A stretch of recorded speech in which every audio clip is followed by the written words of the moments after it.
மஞ்சள் வரும் சிவப்பு வரும், மஞ்சள் சிவப்போட வருவோம் நாங்க. சூப்பரா இருந்துச்சு மேட்ச், நல்லா இருந்துச்சு. எல்லாமே தரமா இருந்துச்சு. எல்லாமே ஃபுல் ஃபீல்டா இருக்கு. எப்படி சொல்றது, நம்ம ஊருக்காக நம்ம நிக்கிறதுல ரொம்ப பெருமையா இருக்கு. அடுத்தது எங்க அண்ணாவும் வருவாங்க, எங்க அண்ணாவும் ஜெயிப்பாங்க. எல்லாம் இருக்கு. தேங்க்யூ. 2026ல கப்பும் சிஎஸ்கேக்கு தான்.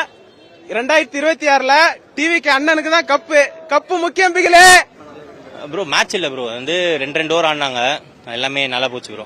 எல்லாரும் வந்தாங்க ப்ரோ. முரளி விஜய், பத்ரிநாத், ஹேடன், மைக்லசி எல்லாருமே வந்தாங்க. பிராவோ சூப்பரா போச்சு ப்ரோ. குறிப்பா சின்னத்தல ரெய்னா ப்ரோ சூப்பரா போச்சு.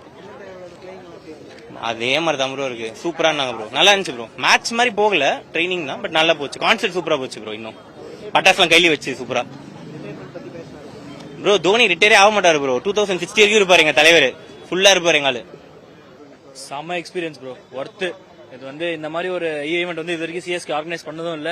எனக்கு தெரிஞ்சு இதுக்கு மேல பண்ணுவாங்கன்னு தெரியல. செம்ம ஈவெண்ட், ஏஆர் ரஹ்மான் கான்சர்ட், அது இதுன்னு லாஸ்ட்ல அந்த நீ சிங்கம் தான் பாட்டு போட்டு தோனி காட்டின ஃப்ரேம் எல்லாம் கடைசியா வந்தே மாதரம் அப்படின்னு போட்டு வேற லெவல். இந்த மாதிரி ஒரு வைப்பு இது வரைக்கும் சேப்பாக் ஸ்டேடியம்ல எனக்கு தெரிஞ்சு இருந்திருக்காது. இனிமே இருக்க போறதும் இல்ல.